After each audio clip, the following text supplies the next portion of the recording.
My name is Ashley, and this is Let's Talk Dispatch. I do. If you're gonna do it really well. And I believe the world needs more dispatchers. Around in the mud, blood, and beer. Years that I'm not working 4th of July.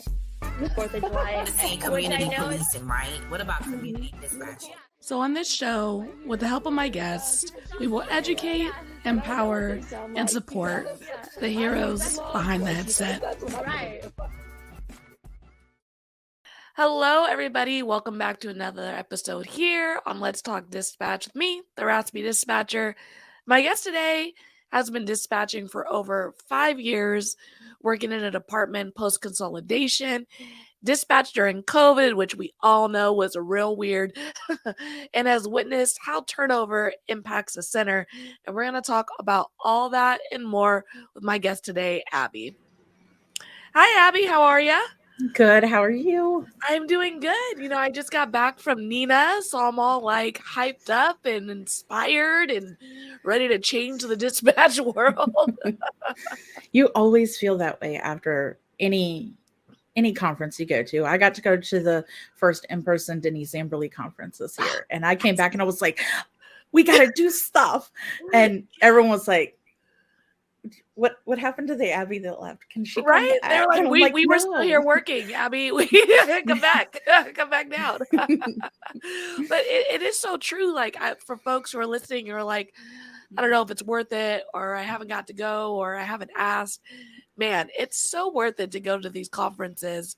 I'm actually planning to go to the Denise Amberly conference. We're going to be a vendor there. So I get to go to that one too. But it is just, you get to see all these people doing all these things, all these new ideas, the technology that's coming out and that's out there that you get to see. It is really inspiring, magical, you know, all those things. And it really does hype you up to come back to your center with some new something, you know? It really does. It really does. I was lucky to bring back some information from my boss this year, and it's gone all the way up to the county level, and they're going to be implementing something because of it. So I don't know if it's been announced, so I'm not going to say it, but he told me because I saw it and I was like, hold up, we did that. And he's like, yeah, it was you guys. Oh my God. So cool. So, well, how did you get into public safety? What is your story, Abbe? So I was working in a factory, and I was with my first ex-husband. I've been divorced twice. One before 911, one during 911. And I said, I don't want to do this anymore. So I became a nursing assistant. And I got in contact with a guy that I was in high school with, and we'd remained friends all these years. And he was like, yeah, I'm a 911 dispatcher for Orange County. You should totally put in for it. And I was like, all right, cool. So I put in for it. And they were kind of in a weird spot because they weren't consolidated yet. But then when they consolidated, they didn't have enough people. So that's when I got the call 6 months after my application. Isn't that wild? Like, it's crazy. Folks who are thinking about going through the process, you got to hang in there, man. You got to hang in. I had given up hope on it because I was like, it's 6 months. I'm not going to get a call. I was in the middle of sleeping from the night shift before because I did night shift for 8 years and now I'm on day shift. But I got the call and she was like, I got your letter. Come in and sign it. We're ready to go. And I was like, sweet. Went in and got my letter, signed it, went to my job and was like, here's my 2 weeks. Bye. And here I am 5 years later.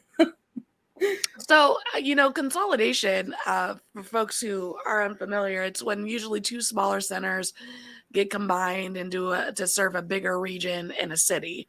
Do I have that understanding correct, or a county, or in ours, it was the police were on one side and the fire and EMS were on their own dispatch. So they consolidated into one. Got it. Okay. And it went from you being like, you just have fire and rescue channels, and then we have 2 town jurisdictions and then our county jurisdiction.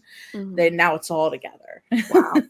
So I can only imagine for like you coming in as a brand new baby dispatcher, coming into a center that just consolidated, right? So you got to deal with all these folks who are having to adjust to, and dispatchers do not like change. It's illy, it's icky. So you have to yeah. deal with that reality. And then coming into your center, knowing nothing and learning the new norm. Like, what was that training like for you in that environment? So I came in, it was probably about 3 or 4 months post the consolidation. So everybody was kind of getting into their groove. But the sheriff's office side and the law enforcement side, they didn't really have any set way of this is the way you dispatch. So fire and EMS on our side, our EMS are scripted a certain way. They answer on the radio a certain way. It was the easiest thing to learn. Fires, we don't have paid firefighters in our area. Okay. So and most of the people in our volunteers have been volunteering for years. I mean, like I watched a video the other day. I was showing one of the new guys some of our year in review videos, and it was like one from the 90s. Oh, and half the guys are still there. And I'm like, good for them. This explains, because like they'll say certain things on the radio and we're like, what does that mean? And they're like, oh, it means this. That's what they used to say. Yeah. So it's gotten a lot better since we've consolidated, because now they're realizing we have to work together. But the training was a little like the fire and rescue side. There was just so much training. And then law enforcement, it was like, this is what we do. And I was like, okay. My hardest thing to learn was traffic stops, because everybody was doing them differently. So they got me good with one officer who did it the same. Yeah. And then they were like, now you can do the others. Yeah. It's so funny because, I lateraled from, a larger agency to a smaller agency. And I feel like in my smaller agency, it's like a melting pot, because it's like a bunch of laterals from the officers to the dispatchers. I mean, they're all coming from other agencies into this new, for me, smaller agency. And it is like that. Like a lot of, like if I have an officer who flips my traffic stop, so for us, it's supposed to be, unit traffic stop. You're like, go ahead, unit, with your traffic stop. And then they're supposed to go with the plate. And then they're supposed to go with the location. And when they flip that, like it messes me all up. Like I have to you get used to putting it in the computer a certain way. Yeah. And like with ours is almost the same. It's so and so to orange traffic stop. Yeah. And then they say their location, because that's the most important thing. It's been drilled into us since day one. And then they go with their tag. And sometimes they'll run a tag and then they'll be like, show me, and I'll stop with that. And I'm like, what? Yeah. Okay. Got it. It's like it'll go if I flip it, but it looks all funky. I gotta go back and fix it. And it's just something that they don't realize, especially if they lateraled, because they, when they started getting high stress situations, they start getting into motion, right? They just go back to training. And I think that's what happens a lot on traffic stops and things like that. They start saying things and you're just like, what is he saying? And then you ask the room and they're like, oh, that's what he said in his old agency. And someone has the translation for you, and everyone's working together on this one stop because of communication. It's funny, It really is. They've eventually all gotten used to it. And some of the older ones are kind of like, I'm still going to do it my way, but we know how they're going to do it. So we're prepared. Do you remember any of your first calls for service or early calls when you're just getting into it and things are all like fun and new and a little scary? So the only 2 calls that I remember from like the very beginning that, like, I don't know, I guess they resonated with me. Like they stuck with me, was we had a fall call and the lady was like, oh, he just fell. And we didn't run it through our protocol, because at that time, if it was just a lift assist, we didn't have to do that. And they got on scene and he had passed away. So he had actually fallen out and passed away, and we didn't run it through. So we had no clue. We didn't give CPR instructions, nothing, because we didn't know. She was like, I just need him picked up. And we were like, okay. And after that, we all kind of talked about it with our director. And we were like, okay, anytime they say he fell, we got to run it through. Yeah. Yeah. And then isn't that wild? Like, just like I've told my fiance this. I'm like, look, I transfer, fire calls, medical calls, all that. So I don't hear the whole call, but I hear the beginning of it. And there are some people who are just like, yeah, Jimmy's dead. And I was just like, no, no emotion, no, like, and I'm sure it was supposed to happen and like all these things. But Yeah. like, if I'm having a medical emergency, Claudia, I want some emotion on this recorded line, because if I make it, I'm gonna ask for the tape. I want to know you were a little scared that I wasn't gonna make it. Yeah, exactly. The only other call that like from like my beginning years that like really stuck with me was I had a gentleman call in because his wife she had just fallen out, like just she wasn't responsive or anything, and he was too weak to do CPR instructions. So I had to stay on the phone with him until they got there. And the entire time he's sitting there and he's going, I love you. Please don't leave me. Please don't leave me. It is one of, I think I've had like 2 calls that I've cried right after. And that was one of them. And I was just like, I can't. I was like, he broke my heart. Like I wanted her to live. I wanted them to get there because he was too weak to do CPR. So I was just like, oh my God, my heart is breaking for this man right now. And I can't help him. I've done everything I can. He couldn't walk to even get to her, but he knew that she wasn't breathing. Yeah. And I was just like, oh my God, there was nothing I could do. And I think that's the toughest part, right? Like when we talk about dispatch and like calls that like sit with us a bit, it's like when you've done everything, like there's just like there's a limitation to this person's ability to assist. And like, that's not our fault. That's not their fault. It's just a reality. And that's probably one of the hardest parts, right? Is like life happens, reality happens, and you're trying to battle that a bit, to save lives and whatnot. And sometimes the situation is just what it is, and you've done all you can. Yeah. You can only do so much. I mean, but we do everything we can. Yeah.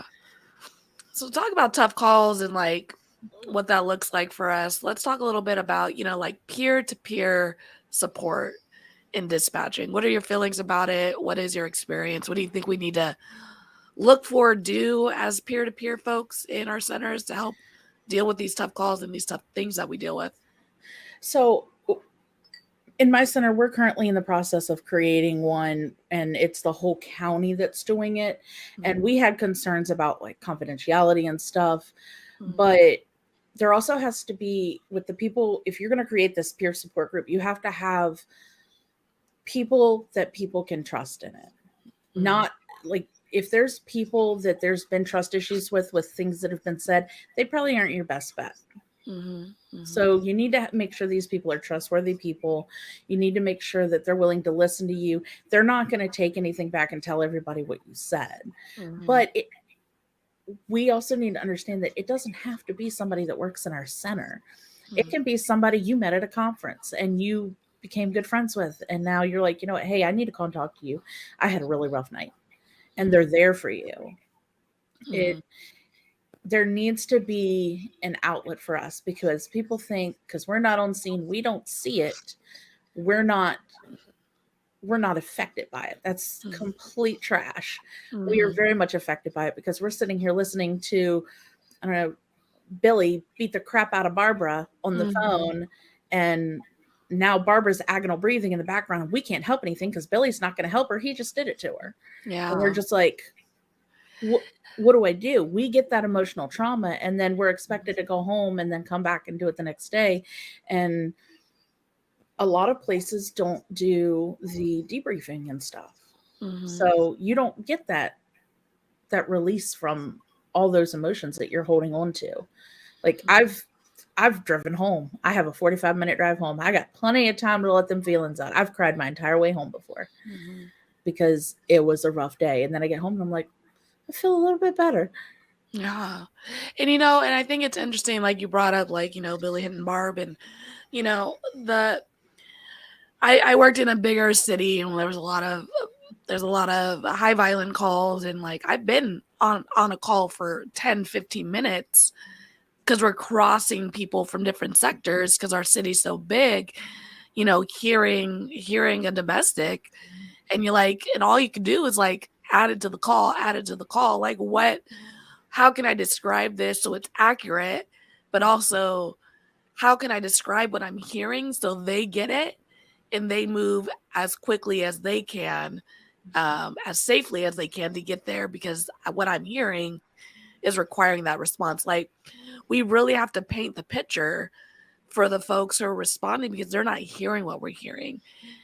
Saying like, sounds like Billy's hitting Barb is different than like loud crashes, screaming and so we really have to describe what we're hearing for sometimes in these larger places at 10 minutes waiting for someone to get there.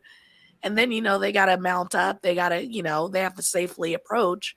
So it is really a long process that we are hearing and having to describe to those so they are well prepared for what we're hearing going in. And I think that's an aspect we don't really think about as much, as like, not only am I hearing this thing, I'm having to describe it. Like, that's literally my job, is so they have a best understanding of what I'm getting from this phone call. And I think that aspect can be pretty tough as well. Yeah, it's just the first point of peer support is going to be right there on the floor when it happens. Hey, are you okay after that call? Yeah. Hey, are you okay? It's that simple. Just ask them, are you okay? Mm-hmm. I took a call this past year for a child who had gotten shot, and I feel comfortable telling this story now. I get about halfway through the call. Baby is okay. He's still breathing. It was a flesh wound. Mm-hmm. Bleeding's controlled. And she goes, he's the son of one of your dispatchers. Oh, shit. I said, what? I said, I'm sorry, what did you say? Mm-hmm. And she goes, it's so-and-so's son. And I was like, because he's sitting on the other side of the room from me.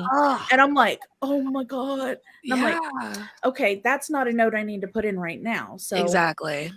I'm doing my thing, and I run into my director, and I'm like, please activate on call because he's leaving. Yeah. And then I had to go out there and tell my dispatcher, hey, this is your son. And he looked at me like, what? And he goes, I'm sorry, what did you say? And I said, this is your son. You need to go. Yeah. And he said, okay, and got up and left. Yeah. And nobody asked me that day if I was okay. Because we had a deputy who passed away in his sleep that week. One of their trainees, she had a medical issue that happened at work. So we had the medics in. So it was a stressful week. And then that was the icing on top. And I was just like, what is going on? And like a couple days later, when I came back, because it was my last day on before off, I come back and they were like, are you okay, Abby? And I'm like, I don't know if I did that call right. I don't know. And they were like, it took minutes. They were there in minutes. So I was like, there's no way. That call was at least 15 minutes. And she was like, no, it was at most 5. And I'm like, are you kidding me? There's no way. Yeah. And then I recently heard the call because my boss was so proud of me for the way I handled everything. He uses it as one of his training calls, training calls, and like, hey, you want to be a dispatcher? This is what our dispatchers do kind of call. Yeah. And I heard it and I was just like, how did I sound so calm? Even when she said it's one of your dispatchers, I was like, I'm sorry, what'd you say? So polite. I'm sorry. Can you repeat that? What? As soon as she said it, I was like, panic. I couldn't have, because it is one of those things, like, you really do, like, when the dust settles and like everything comes back to reality and nerves settle, the first thing you do, especially with a high priority call, is like, did I do it right? Like, did I follow policy? Did I type as quickly as I could? Did I say the right things? Did I give the right direction of travel, the right location? Like, you do go through that process. And I can only imagine after finding out that it's one of the homies, like one of the family in the house, you're like, even more anxiety is going to come from that. You know what I mean? Yeah. And that is the reality of dispatching, especially when you are close to where you live or work, or, you might answer the phone and it might be a family member. It might be a friend. It might be, a dispatcher's kid. You never know. Yeah. And you still have to be able to perform and do the job and do the thing. And then react with your feelings, right? Like it's tough. Yeah. And like it was a constant, hey, how's your son doing? How's he healing? That sort of thing. And then we're sitting there one Saturday chilling, and his wife brought the baby in, and I got to see him, and I was like, he's okay. And I Yeah. think that's when my body said, you can let it go. Mm. He's okay. You see him and he is okay. Yeah. And I was just like, he's such a resilient little kid. Yeah. Like, how? But I'm so happy. Yeah. My gosh. Yeah, no, that's a wild story. I think it's one of those things that they tell you about during training. It's like you could answer the call from your family or your friend or blah blah blah, and you're like, yeah, okay, it's one of those things, but then I hear about it when I talk to folks on here, see people in person. It's like that really does happen. People really do answer the phone and know who's on the other line, and it's just wild to me. I hope I never have to experience it personally, but you never know. Well, I dispatch in the county that I grew up in. I recently moved like Yeah. 2 counties over and now have like a 45-minute drive to work. Yeah. But I grew up there. I lived there till a little over, about a year and a half ago. Mm-hmm. So I know the county like the back of my hand. I know some of the deputies. Shoot, our captain, he gave me my first speeding ticket Hey, when I was 19. So I'm like, I remember look, you. I know you're gonna see this in my background. I remember you. You remember me.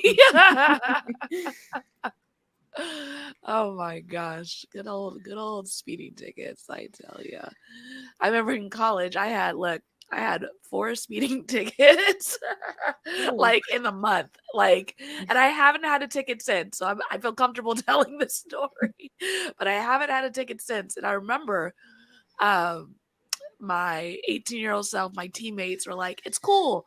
You just go to the court, tell them you're a student, because I was a full-time student and I was playing basketball, and they'll give you community service. And when we do our community service, coach will write it off because we do like host camps and stuff like that.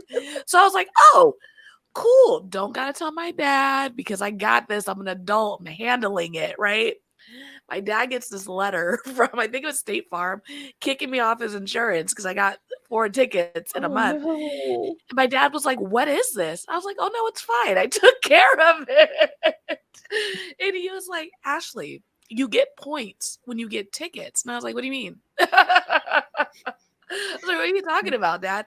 He was like, you don't just pay the ticket. You get, like, they keep score. And I was like, oh, so I got to get my own insurance.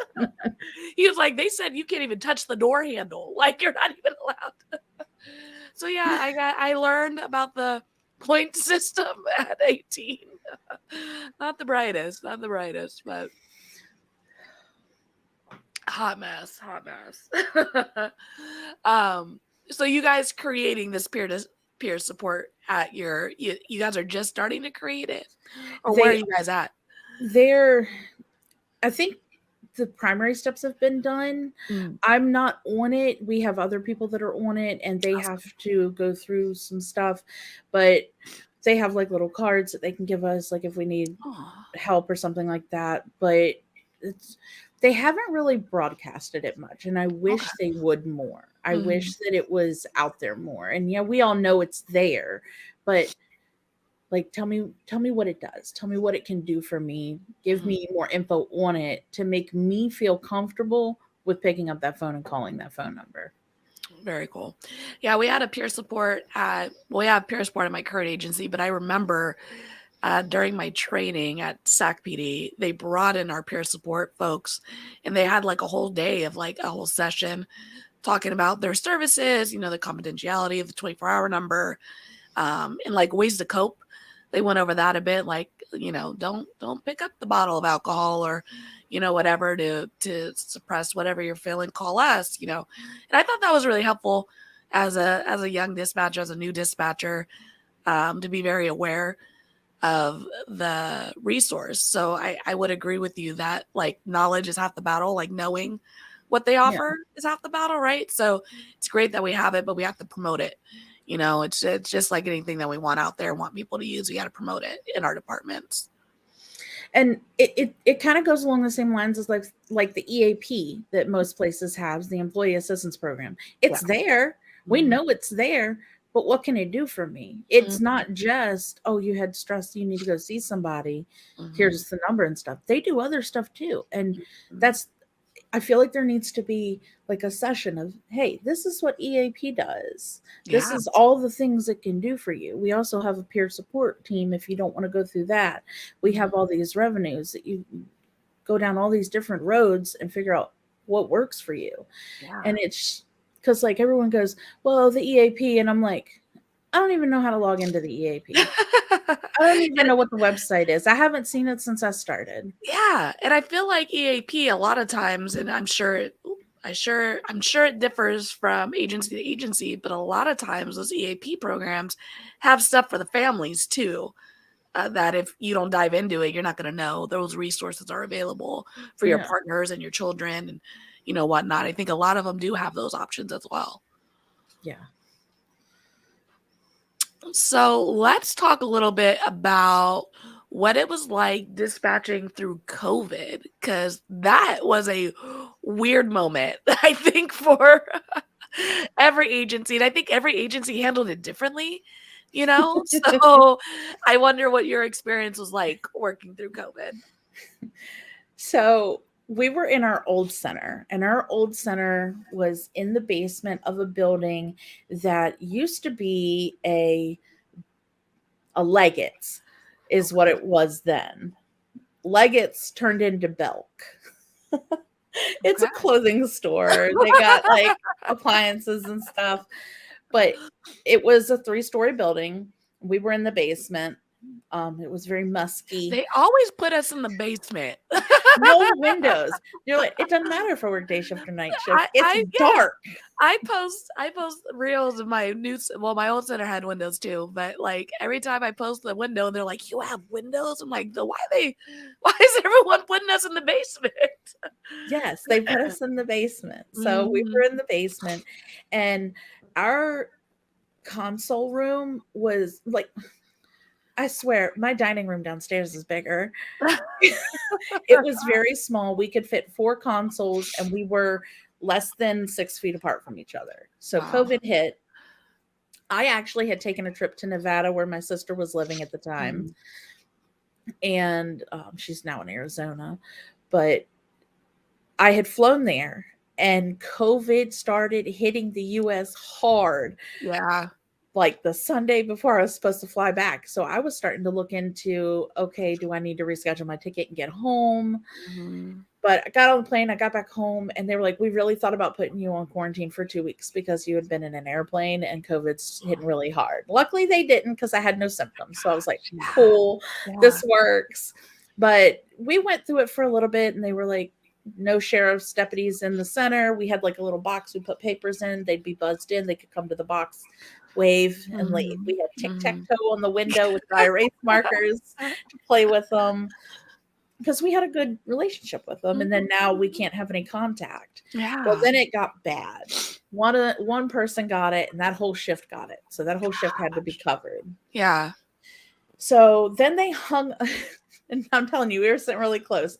They hung up clear plastic shower curtains in our center beside us so that our breath couldn't get on each other.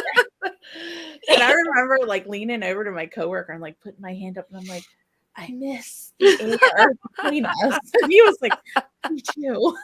But, God. I didn't get COVID till the Delta or one of the COVID D or whatever came out. It's the one that you like exposed 3 days later, you're sick. Yeah. I went to Christmas. I was like, well, COVID's dying down. I'll go to my Christmas with my family.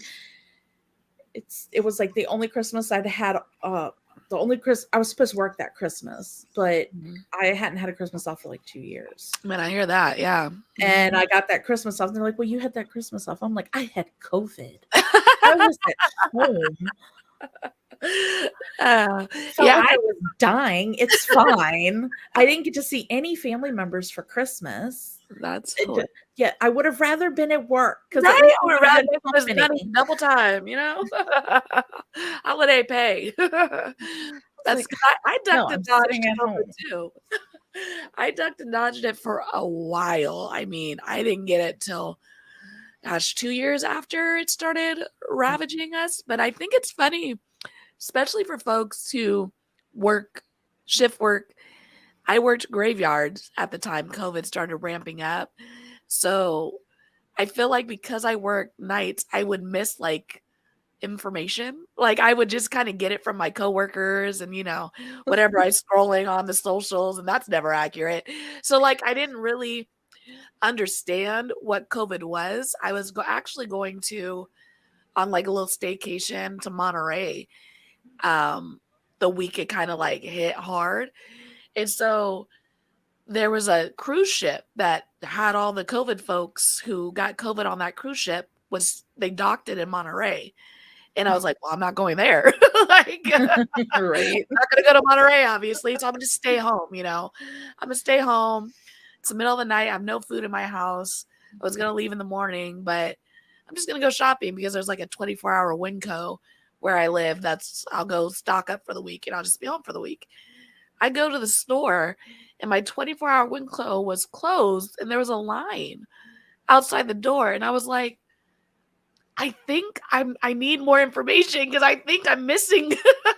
I don't get how serious this is, So Like it got big fast. It yeah, got it big was like, so fast. Like oh my it God. went from okay, people are getting sick to okay, now let's add in questions to our ProQA and our EMG Yes. process to okay, were you exposed? And okay, this is what needs to be put in the call if they were exposed because our units were having to shower down and desanitize after every call that they went on that someone was exposed. And Yeah. it was crazy. Even we were even asking for our deputies, and our deputies were like, oh, well, if they were coughing on the phone, let me know because, I don't want that. And I'm like, well, we don't Yeah. want you to have it either. And I thought it was so funny. I don't know if you had this experience from the policing side. It's like, okay, where'd the suspect who shot you went? That way? Okay.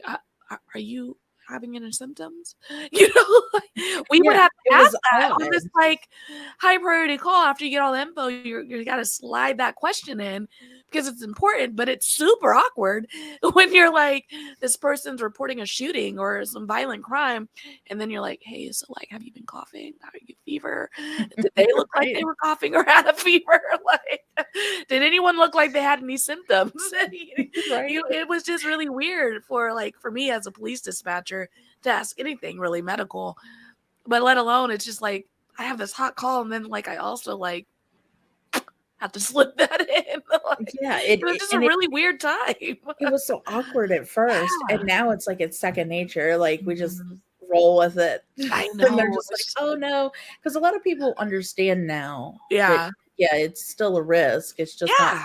as big and prevalent as it Mhm. was, but it's still a risk. People are still gonna get it. Oh yeah, I ain't gonna lie, y'all. When I'm on a plane, I'm still masking because I believe that is where COVID lives. If it's living anywhere, it is on the planes. That is my Yeah, personal everything opinion. lives on a plane. Right? So Everything. Like if you're I'm gonna still catch something, masking. it's gonna be on a plane. Yes, that's what I'm saying. So I plane can rides, feel the person next to me's breath. right? Oh, and the little fan thing they got going, it's not enough. I'm like, No, I'm it's like, not enough. like you got this big old jet plane and you can't push a little more air through them vents. Yeah, Come just a on. little bit, just a little bit.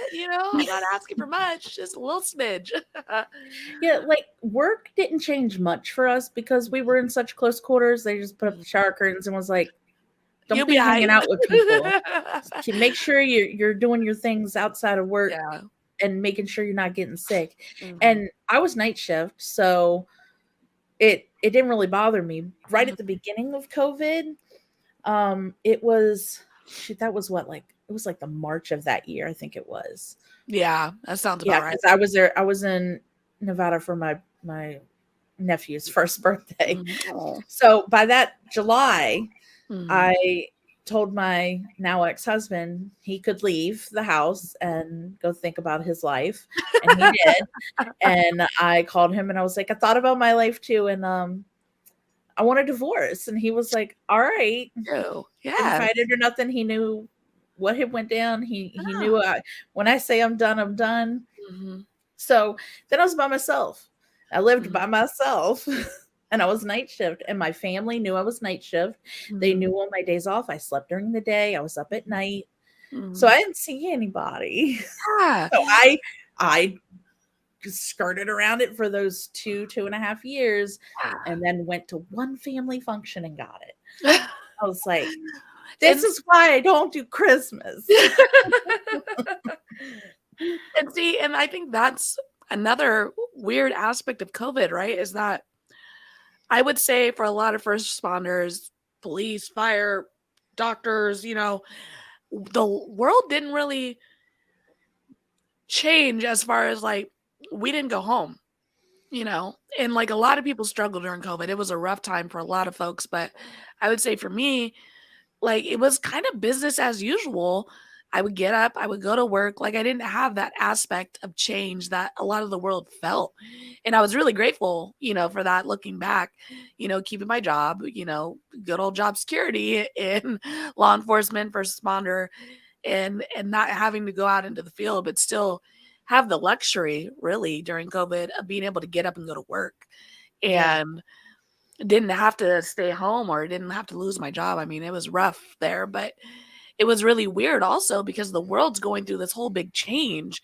And it's like, I'm still going to work. I'm still, lucky to have this job. And I didn't have to deal with that shift that a lot of people had to deal with during COVID. Yeah. It was a blessing to know that I was still going to be able to pay my bills. I wasn't going to be laid Mhm. off. I was essential Mhm. in the utmost degree. I had to be there. And I was Yeah. like, well, I'm not sick. I'm going in. Right? Yeah. And, I thought it was also weird, as a dispatch, like the uptick in DV, like it makes sense. Obviously, everyone's stuck at home with each other, and now we're Oh, seeing we don't really like the person we're stuck at home with. it jumped so much. Yeah, Like it it was was wild. on the daily, we were getting, like, we don't normally get them all the time. We might get one or two a day that's like a real good one. We Yeah, were getting 3, 4, 5 a day sometimes. I'm like, these yeah. people are tired of each other. They Yes. want to go in the other room and be left alone and not have that person follow them. Mhm. It Like, was I it was a feel real you. weird time. Lock the door behind you. Because and we were doing, we would because we have different sectors. We had, six districts at that agency when COVID was happening, and so we weren't allowed to cross dispatch the officers. So basically, if all the officers whose hub was this station could go to calls together, but normally in the normal times we would pull from everywhere and anywhere we needed to go to a hot call. But during COVID, they kind of drew those lines, trying to keep stations together to slow the spread. I mean, but we would ask Sergeant, like, we ain't got nobody. Is it okay to cross sector or whatever? But it was weird having to make those little adjustments that you really don't think about. Like someone who gets paid more than me thought about it, but how it really rolls down and affects dispatch because you're sitting here like, normally I would send so and so to this call, but I can't now because I have this COVID lines that are drawn, which rightfully so we can slow the spread in our stations, but the world is still happening and the calls are still coming in and it's tough, like simply just it was tough. It was. It really was. um but I think we're at a good place. I think folks are getting back to normal. I definitely think, like I said, I still mask up on planes because that's where I think it lives. But we're definitely getting to a good spot with COVID, at least in our dispatch centers. I'm not feeling it as much as I was in the past. Yeah, you don't hear about it as much anymore. Mhm, Like mhm, it's you hear about it now when somebody gets it that and you're like, "Oh, mhm, it's still here." But mhm, like mhm, when it was that Christmas, that one spread so fast. Like mhm. we had so many people that were sick just in the county that I dispatched in that I was just like, "Wow. Yeah. Wow, that really got out of hand," Yeah. because even I got it. And I was like, for some reason I wasn't catching the first one, but this one. Gosh. Yeah. Crazy. All right. Well, let's talk about this Marcus 988. you're developing that or working on developing that with your county, or what's the Marcus 988? So Marcus 988, the 988 is the new number for the suicide hotline. Awesome. Instead of having to remember the big old 1-800 number, they can dial 988 and they can get a healthcare professional who can help them with whatever situation they're going through with their mental health. Mm-hmm. And then they can refer them to where they need to go. Mm-hmm. Other people can call if they feel somebody's doing it, whatever. So in our center, when we get a call that's a mental health call, we have different stages of Marcus that we go through: 1, 2, 3, or 4. 4 being the most severe, 1 being, hey, they just need to talk to somebody. Mm-hmm. And with that, we would transfer them to 988 and go, okay, they're yours now. A level 2, it's like, you know what? They're kind of on the fence. I'm going to stay on the line with 988 when I transfer and see if I need to send them somebody. A 3 and a 4, it's basically they either have a plan or they're acting out their plan. They're aggressive. They're agitated. They're doing some self-harm in any sort of way. And we're going to send you law enforcement, and we're going to go ahead and get our medics out there as well so that they can check and make sure you're okay. The thing is, I went to my boss and I said, well, tell me more about Marcus 988. And he was like, this is all I have. And he gave me the stuff. And I'm like, This is all you have? He's like, yeah. And I'm like, hold up. I got this. So I've been creating a PowerPoint that is going to be used in our center to go over like why Marcus 988 came about, what it's about, some, mental health terms that you need to be aware of, that people may say, because if it's a healthcare professional calling in, you do kind of need to know some of them. Yeah. And then different things that can stop us from doing our job correctly with Marcus 988. Like, your third-party callers. Third-party callers are always going to be a problem. Oh, well, I'm friends with so-and-so on Discord. I know they live in this city, in this county. This is their first name. And that's all I know. But this is their phone number. And you're like, okay, I'll see what I can do. And then we have to go with that. But Marcus 988 actually started because of an incident that happened. The Marcus program in Virginia started because of a gentleman who was shot in Richmond, Virginia, which is about an hour and a half from where I dispatched from, an hour from my house. The guy thought I think he had a knife or something, and he was going through a mental crisis, and he thought he was coming at him. There was something that made him think he needed to shoot this man. So he shot him, and the man ended up dying from it. And they found out that he had previous calls within the past like week to a month. They were mental health calls. He needed help. Nobody got him help. So now it's pushing this, hey, we need to get help to these people who are calling us for help.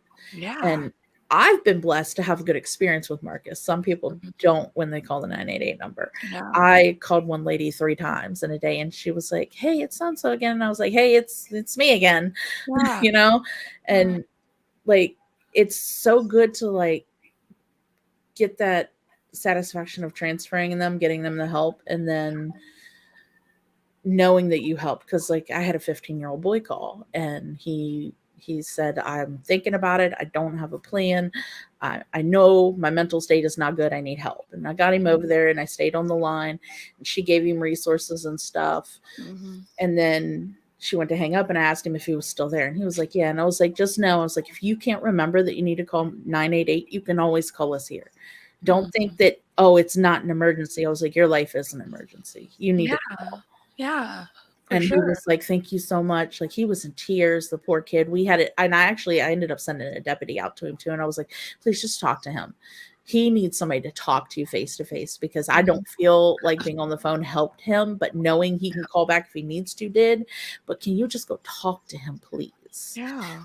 But the whole thing is just, it's trying to get 911 and the deputies and everybody up to this level to realize that just because somebody's in mental crisis doesn't mean they're going to be aggressive. It doesn't Correct. mean that, hey, you need to go in guns blazing.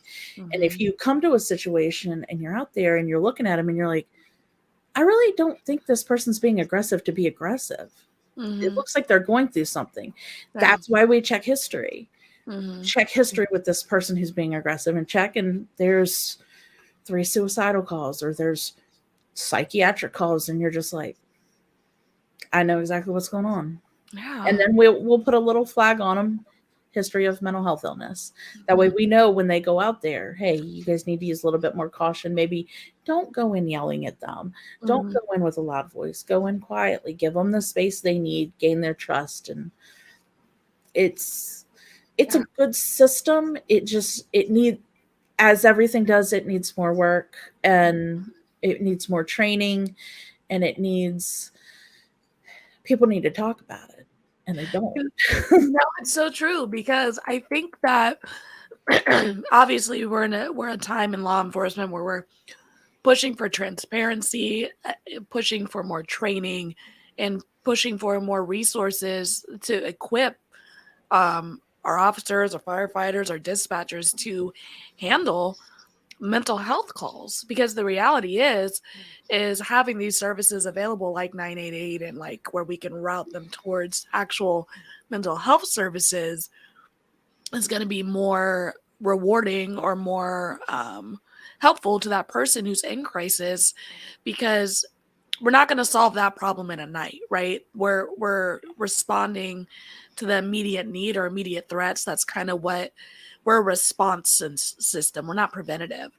And having more resources, more folks available that could help with the preventative side or the ongoing care, so we don't escalate, to having to need officers or so and so to respond. Like that's where we want to try to connect folks with, so we have continued care, continued resources, that we're not just answering the 911 calls in the high state of emergency, that we're able to give folks those resources to continue to practice self-care, continue to work on their mental health. And a lot of times we don't have that luxury, right? When we're answering 911, we have to deal with that immediate thing. But the reality is we need more ongoing care and ongoing resources for mental health, because it's just not enough. We don't have enough out there to be able to help these folks. People need to understand that it's okay to talk about it. It's Mhm. okay. It's okay to ask somebody else if they're okay. That's right. Mhm. I don't mind telling my story. I went through severe depression and had to be on depression meds, and my anxiety was at the point where like I could feel it in my chest, and it just felt like my heart was about ready to come out my chest. Mhm. And this was before I was going through my divorce. Because of everything that was going on, Yeah. I didn't want to be here. Mhm. I was done. I said, I can't do anything right.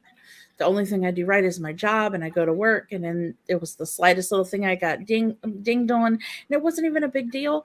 I'd lose my crap. I'd be like, I was an unhappy person. I was not a good person to be around. And I got on medicine, and it helped a little bit. Mhm. And I remember the turning point that I knew that it was a big problem. I was laying in bed one day, and I had been there for like an hour, 2 hours. Mhm. And my now ex-husband came in, and he goes, "Are you going to get out of bed?" And I was like, "No, Mhm. I can't. I physically can't." And he said, "What's wrong?" And I was like, "I don't want to do this anymore. I don't want to live anymore. This life is killing me. I'm living my own personal hell. Mhm. I don't want to do this anymore. I want to die." And he said, "Okay," and left the house. He just left. He walked out. Yeah. And he left a loaded gun in the house. Mhm. And that's when I looked at myself and I said, you have a problem and you need to figure out how to fix it. 6 months later, he was no longer in the house. Mhm. And it was a 2-year process to get myself back to being a happy person. And it was hard because I felt that I needed that other person. And I was like, I don't need anybody if I can't be happy with myself. And Mhm. it was so hard. And I wished and wished and wished that somebody at work would have looked at me and said, "You're not okay. I can see it." They told me after the fact. after I had gotten through everything, they were like, "We're so glad you're happy again. You looked like you were having a really tough time." And my response was, "Then why didn't you say something to me? Yeah. Why didn't you say something to me then? Because if you could see it, then I was going through it and I probably did not know." Yeah. And I And think it's definitely tough for folks, but like sometimes you just gotta extend the hand. Sometimes people just need that hand extended. So if you see someone at work who looks like they're struggling, no, it doesn't need to be a big thing. Just pull them aside, just be like, "Hey, like, can I help? Is there anything?" Like, it doesn't have to be deep. It's just extend the hand. you don't realize you're working with these people. I don't know how long of shifts you guys work. We work 12s. Yeah, same. So you get to know these people, you get to know their mannerisms. Like we had one guy, he loves to eat cookies. Mm. He was hungry one night and didn't realize it. And he's like, "Oh my God, I think I got COVID. I feel horrible. Oh my God, I feel so sick." Da, da, da, da. And they were like, "Have you ate?" And he's like, "No." So they gave him some cookies and he ate them. And he's like, "I feel a lot better now. I don't think I have COVID." And I'm like, "Are you serious?" You were so hungry you thought you had COVID. That's hilarious. Like, Everyone's like, "You're fine. Eat a cookie." right? And it's like you get to know these people. So when they come in and they seem off, something happened. "Hey, do you want to talk about it? Do you need a moment? Do we need to get somebody else in here so that you can go take care of something?" Anything. Like I was calling out of work for mental health days. Yeah. Because I couldn't physically get out of bed and function as an adult because I didn't want to be around people. And for Because folks I who are didn't like listening, me. yeah, mental health days are a real thing. And I feel like it's maybe frowned upon, air quotes, in our line of work. It's like if you're not dying, sick, sniffles, you come in type of thing, especially before COVID. But like mental health days it's a day to get better. You know what I mean? And that's what our time off is for. So don't think that you need to have a cold, to take care of yourself. If you got the time, if you need the day, take the day. I would, me personally, and I think as a department, we should all have this mindset is that if I'm going through it, if my coworker's going through it, I don't mind coming in and covering that shift. You know what I mean? Like that's how we should be operating. If they need a day, whether they're actually like physically sick with the sniffles or they just need a mental health day, like I'm down to cover that shift because I want someone to cover it for me when I need it. And that's the reality that we should be living in.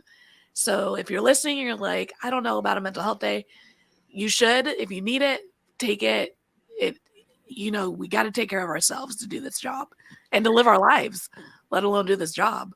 And the other thing is like, even as like other people who are seeing people call out and then people who are calling out, keep track of it because you might be like, "Why does this person always call out on this day?" And then you look at it and you're like, maybe they're going through something. Maybe there's something that happens that day that does it. And you can go, "Hey, do you need some help? I see you got a little something going on maybe." Or go to a supervisor and say, "Hey, I've noticed this. Can we check on them?" Yeah. Or like we've had people call out 3-4 days in a row and then they're like, "Oh, we think there's something wrong." We're like, "Do they need anything?" Because we created what we call the celebration squad at our center, and it's something we created as dispatchers. Like none of our supervisors were in on it. We created it, and we're like, "Look what we did." We celebrate birthdays, we celebrate holidays, we celebrate anniversaries, all sorts of stuff. But we're also here for the, "Hey, you need some help? We can get you to where you need. Oh, you had a death in the family. What can we do for you?" It's so we want to help. And it's what we do as our job. So if you're going to help these strangers that you don't know at all, why aren't you helping the people that you directly work with? Like help them too, because you see them going through it. Yeah. It's even just saying, "Hey, what's wrong?" Like people will spill the beans to Yeah. And see, like I love like Celebration Squad. Amazing.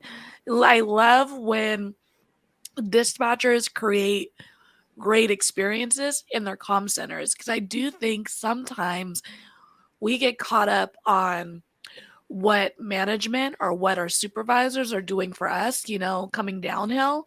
But in the reality, we're in there every shift with our coworkers for 12 hours a day. We can create things in our own environments. Like, we don't have to wait for management to give us kudos or give us celebrations or give us our pizza party, like whatever it is. We can create those environments within our shift, with each other, with the officers who work on our shift, with the firefighters who work on our shift, whatever. We can create those environments without having to wait for management or supervisors to come down and acknowledge that we're doing a good job. You know what I mean? So I love the idea that you guys have created this kudos squad to help, just uplift folks on a Wednesday, because it's a Wednesday. You know what I mean? Like, I think it's amazing. And I think more folks need to understand that we create the energy in our centers with things we can't control. Some things we can't, and we have to fight those battles when we fight those battles. But there's a lot of things we can control in our centers and make our shifts fun outside of the tough work that we're doing. So I think that's awesome that you guys created that celebration squad. It's very rewarding. It's extremely rewarding to see these people. They come in on their birthday and there's a little present for them, or, oh, it's their anniversary. Like, I just hit my 5 years on the 17th of this month. Yeah. And I came in, they got me a duffel bag with my name on it, and it says 911 dispatcher. And it just so happens it matches the backpack that we got from the county for telecom week. And I'm like, I match. I'm so happy. It's the little things, man. It really is. The little things make centers go a long way. It makes people willing to come cover shifts when they're dog tired. It's the little things that keeps folks happy in the centers. And it could even just be a card, like, I've gotten cards on my birthday at my centers before, and it's just like everyone just signed their name on it. It's just a sweet little nudge, like, hey, we see you. We know this is your birthday. Like, love you, kid. Like, it just feels good, so those little things they really do go a long way. And with that, like, coming to a close, wrapping this all up, this has been an amazing conversation. What advice would you give someone considering a career in dispatch? My first advice would be to see if you can do a shadow and sit down first, and see if it's something that you're going to be willing to do. Because what we learn, it takes short amount of time, and we learn the amount that's in a college degree, and it's a lot. Ask questions. The biggest thing, ask questions. If you have questions, don't be that person who's like, no, I don't have any questions. Ask questions, do your research, practice, because most places you got to do something in equivalent of like the critical test. So practice on it. Practice on your active listening, with your multitasking, with your split ear and all that. Like, you would not even realize that you can do it, and you can do it. I had no experience and came into this job, and I absolutely love it. I could go work at the center that's a 14-mile round trip, and instead I drive 74 miles round trip to go to the center, because I love my center. I have time put in there. They know me and I understand them. Find somewhere that's you're going to build a career. You're not going to build a job. It's not going to be, this is my job. It's going to be a career, and you look forward to going to work, because it's rewarding. At the end of the day, it's rewarding. The good outweighs the bad. Amazing. That's so true. Definitely do your research. I totally agree. Not every center is cut the same way. You might want to do police. You might want to do medical, fire. You got to do that legwork and do that research, because not only do we need dispatchers, but we need folks to be happy where they land. So it's a recruiting process both ways, I would say. You're recruiting them, they're recruiting you. You're trying to see if it's a good fit. Definitely. Well, Abby, thank you so much for jumping on here with me. I really enjoyed it, and I appreciate you taking the time. No problem. Thank you for having me. Awesome. I'll be right back with you, okay? All right. All right, everybody. That was another amazing episode of Let's Talk Dispatch. Here with the Raspy Dispatcher. Abby, again, thank you so much for coming on the show and sharing your experience working at a agency that's been through some things in the last 5 years. So I do really appreciate you taking the time. And as Abby said, really check in with yourself, check in with your coworkers. We spend a lot of time with these folks every day, 12 hours a day, 3 to 4 days a week. Sometimes we see them more than they see their family. So if something feels weird, something feels off, extend that hand, ask them if they're doing okay, if there's anything you can do to help them. And if need be, get a supervisor involved. We want to make sure everyone's taking care of themselves and getting any helpful resources that they need, because at the end of the day, the job is hard enough and we have to take care of ourselves so we can continue to take care of others. So again, thank you all for joining me, and I'll see you next time. Thanks for tuning in to another episode of Let's Talk Dispatch, a Raspy Dispatcher production. If you liked the podcast, don't forget to hit that subscribe button, leave a 5-star review, and of course, tell a friend. If you want to be a guest, head to the raspydispatcher.com and check out our additional resources. Until next time, stay raspy, everybody.